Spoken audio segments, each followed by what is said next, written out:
қашан ұрыстым мен? Мен қашан ұрыстым? Айтшы, Мақпал, сен осы жерде былай ұрыстым деп айтшы. Мен вообще ұрыспайтын адаммын. Мен ұрысқанды жек көрем ал. Не істейсің ал? Қашан ұрыстым? Докажи. Вот докажи. Қазір не істеп тұрсың? Қазірде шаруаң болмасын. Жомарт деген сайын басымызға шықтың ғой, сенің жалауын ұстап шаршадық. На то пошло. Менің атымды паспортта қалай жазылып тұр, солай толығымен айтыңдар. Қасым Жомарт Қанатұлы деп.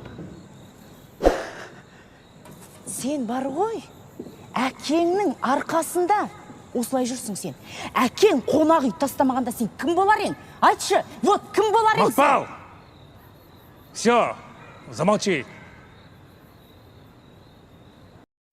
Зачем мне солнце, Монако?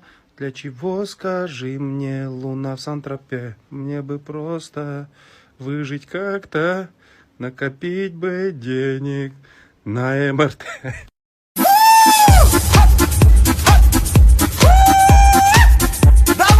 Ну, еще щитовидную железу будут проверять мне. Эндокринолог, кардиолог. Завтра пойду в больницу.